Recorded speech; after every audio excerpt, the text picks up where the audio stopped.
जिस तरीके से कोई भी कहीं भी किसी को भी पीट दे रहा है, क्या वजह मानते हैं आप? प्रदेश की कानून व्यवस्था कैसी चल रही उस पर एक प्रश्न चिन्ह खड़ा हो जाता है। कानून व्यवस्था तो ठीक है, वो ऐसे विवादित बयान देते रहते हैं तो इसकी वजह से किसी ने अपना गुस्सा शांत कर लिया। क्रोश इतना हो गया है कि किसी को भी आप राह चलते मार देंगे। उत्तर प्रदेश में तो ये तो आम हो ही गया है। किसी भी सांसद, एमएलसी, विधायक के ऊपर ऐसा नहीं होना चाहिए। ये जो माहौल पैदा हो रहा है, इसके पीछे की वजह क्या मानते हैं आप? सब राजनीति का खेल है। This video is sponsored by Ram Ram Group of Companies, co-sponsored by Nature House and Bhaiya Ji Silver Coated Ilaichi। नमस्कार, आप देख रहे हैं खबर चौक और मैं हूं अमन सिंह वत्स आपके साथ। उत्तर प्रदेश में इस समय आलम यह है कि कोई भी कहीं भी किसी को भी पीट दे रहा है। हाल में ही उत्तर प्रदेश सरकार के एक मंत्री जी रहे हैं, उनको एक युवक ने थप्पड़ मार दिया, जिसको लेकर सियासी माहौल पूरी तरीके से गर्म हो चुका है। अब उत्तर प्रदेश में ऐसा माहौल कौन बना रहा है, किसकी वजह से ये अराजकता फैल रही है, इन्हीं तमाम मुद्दों पर आज हमारे तमाम पत्रकार साथी हैं, इनसे ही बातचीत करेंगे। उत्तर प्रदेश में जिस तरीके से कोई भी कहीं भी किसी को भी पीट दे रहा है, क्या वजह मानते हैं आप? हमें लगता है कहीं ना कहीं लोगों की अगर जहाँ तक सम्मानीय सांसद लोग हैं, अगर उनकी सुरक्षा में इस तरीके का खिलवाड़ हो रहा है तो हमें लगता है कि फिर प्रदेश की कानून व्यवस्था कैसी चल रही उस पर एक प्रश्न चिन्ह खड़ा हो जाता है। और ये तो वैसे लोग हैं जो पॉपुलर फेस हैं, पब्लिक में हैं और इनकी सुरक्षा में ऑलरेडी लोग लगे हुए हैं, मतलब कानून की सुरक्षा में लगा हुआ उनके साथ ऐसा हो जाता है। तो सोचिए जो आम पब्लिक है, जिनके साथ कोई सुरक्षा व्यवस्था नहीं है, उनके साथ न जाने कितनी ऐसी घटनाएं हो जाती हैं। और यही वजह है कि प्रदेश में आए दिन कहीं न कहीं घटनाएं होती रहती हैं। तो मुझे लगता है कि कानून व्यवस्था को और थोड़ा सा सुदृढ़ करने की ज़रूरत है। क्या लगता है आशुतोष आपको, यूपी में कानून व्यवस्था मजबूत नहीं है? नहीं, कानून व्यवस्था तो ठीक है, लेकिन इसमें ये हो रहा है, लोगों का आक्रोश समझ में आता है कि वो ऐसे विवादित बयान देते रहते हैं तो इसकी वजह से किसी ने अपना गुस्सा शांत कर लिया। लेकिन क्या ऐसा एक आक्रोश जायज है कि किसी मंत्री, जो मंत्री रहा है व्यक्ति, उसको बीच सड़क पे आप ऐसे मार दीजिए? नहीं, ऐसा बिल्कुल जायज़ नहीं है। बिल्कुल ऐसा वाजिब नहीं है कि आप किसी को भी ऐसे कहीं पे भी थप्पड़ मार दे, वो भी ऐसे सम्मानित नेता मंत्री क्या, आम आदमी को भी नहीं मारना चाहिए ऐसे। तो ये सब अगर आपके अंदर आक्रोश है तो वो गलत चीज़ है। अगर आपको कोई चीज़ नहीं सही लग रही है तो आप उसकी कार्रवाई करिए, उस पर आगे कानून उस पर कार्रवाई करेगी, आप कंप्लेन करिए उस पर। अब ये थोड़े नहीं कि आप गए उनको थप्पड़ मार दिए, ये बहुत गलत चीज़ है। क्या वजह मानते हैं आप कि इस तरीके से लोग कदम उठा रहे हैं लगातार?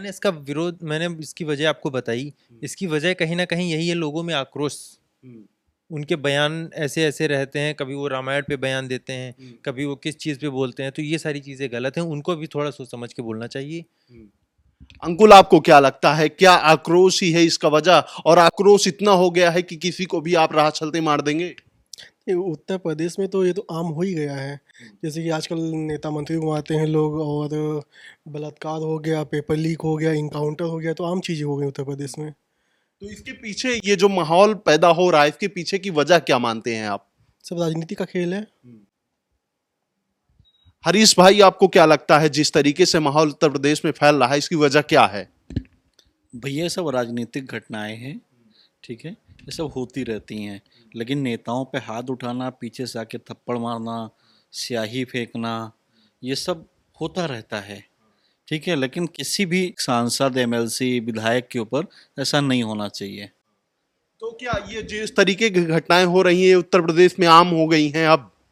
भाई जब शासन अच्छे से कार्य नहीं करेगा तो ये आम हो ही गई एक तरीके से। क्यों आपको लगता है कि प्रशासन अच्छे से काम नहीं कर रहा है उत्तर प्रदेश में?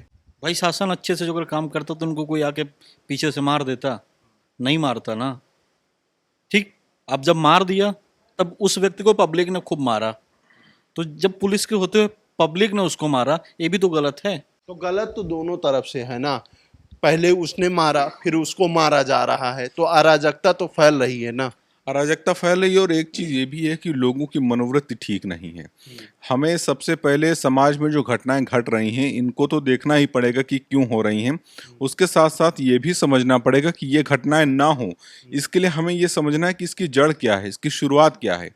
आज देखिए, आज घर के बच्चों जो होते हैं उनको अगर कोई छोटी सी भी बात हो जाती तो आज लोग उनको दबाने का प्रयास नहीं करते हैं। उसको कहते हैं कि बाहर जाओ तो 2 थप्पड़ मार के ही आना घर। यहाँ पे घर में आके किसी की शिकायत लेके नहीं आना। तो बच्चों को ये सिखाया जाता है। एक बच्चों के अंदर मोटिवेशन मिल गया घर से कि हम बाहर जाएंगे तो हमको मार के घर आना है। तो वो बच्चा जिसको ये सिखाया गया है बचपन में कि जब जाना बाहर तो मार के ही आना, वो जब बड़ा होता है ना तो उसके अंदर बचपन से वो मनोवृत्ति पैदा हो चुकी है कि समाज में अगर कोई तुम्हारे साथ गलत कर रहा है या कोई ऐसी बात बोला जो तुमको पसंद नहीं है तो उसके खिलाफ आप तुरंत एक्शन खुद ही ले लीजिए, उसके लिए कानून व्यवस्था की कोई ज़रूरत नहीं है। तो वो वैसे ही बच्चे जो है बड़े होकर समाज में इस तरह की घटनाएं करते हैं और इसके सबसे बड़ा सिस्टम जो है एजुकेशन का है वो मुझे लगता है कहीं ना कहीं ख़राब है। ये सिर्फ एजुकेशन सिस्टम में उसकी बात नहीं कर रहा हूँ कि सरकारी स्कूलों की या सरकार की जो शिक्षा व्यवस्था है उसकी बात नहीं कर रहा हूँ। Education system in the sense कि घर में भी जो हमें शिक्षा दी जाती है उस पे भी बहुत काम करने की ज़रूरत है। पेरेंट्स को इसमें काम करने की बहुत ज़रूरत है।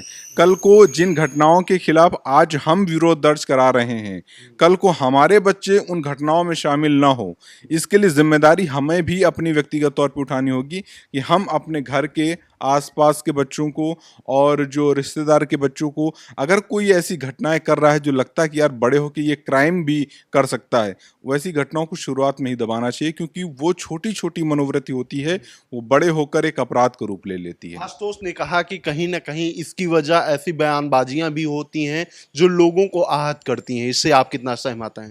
देखिए, बयानबाजियां निश्चित रूप से बहुत सारे राजनेताओं की ऐसी हैं जो लोगों को आहत करती हैं, लोगों को ठेस पहुंचाती हैं। कई लोग राजनीतिक फायदे के लिए धार्मिक बयान दे देते हैं जो किसी धर्म आस्था के खिलाफ होते हैं। ऐसे बयानों से पहले तो नेताओं को बचना चाहिए और दूसरा ये है कि किसी व्यक्ति को सामाजिक रूप से एक्शन लेने से पहले ये समझना चाहिए कि हम जिस कानून व्यवस्था के दायरे में रह रहे हैं वो कानून व्यवस्था उस दायरे में काम करेगी, हमें उस पर एक्शन नहीं लेना है। अगर हम उस एक्शन में शामिल हो जाएंगे तो हम भी उस कानून व्यवस्था का विरोध करने लगेंगे, यानी हम भी उस दायरे से बाहर निकल जाएंगे और फिर हम भी कानून के दायरे में आ जाएंगे। तो एक तरीके से आप अपराधी भी बन जाएंगे और कानून को तो आप तोड़ ही रहे हैं। तो विरोध दर्ज करा सकते हैं। आज देखिए लोकतंत्र है, लोकतंत्र में विरोध दर्ज कराने के बहुत सारे विकल्प हैं। आप सोशल मीडिया पे लिख सकते हैं और सोशल मीडिया तो इतना पावरफुल माध्यम है कि अगर आप तमाम लोग एक साथ मिलकर अगर विरोध दर्ज करा लें तो आज सोशल मीडिया पे इतना दबाव बनाया जा सकता है कि सरकार तक झुक जाती है, सरकार अपने जो फैसले वो वापस ले लेती है। तो ऐसे हिंसात्मक कार्रवाई नहीं करनी चाहिए लोगों को। ठीक है, तो ये तमाम हमारे पत्रकार साथी थे जिनका ये साफ तौर पर मानना है कि उत्तर प्रदेश में किसी को भी कानून हाथ में लेने की जरूरत नहीं है, नहीं तो इससे हिंसाएं बढ़ती हैं और फिर उत्तर प्रदेश तो जंगल राज बनकर रह जाएगा। फिलहाल इस बातचीत में इतना ही। देखते रहिए खबर चौक। शुक्रिया। New public inter college Lucknow, admission open.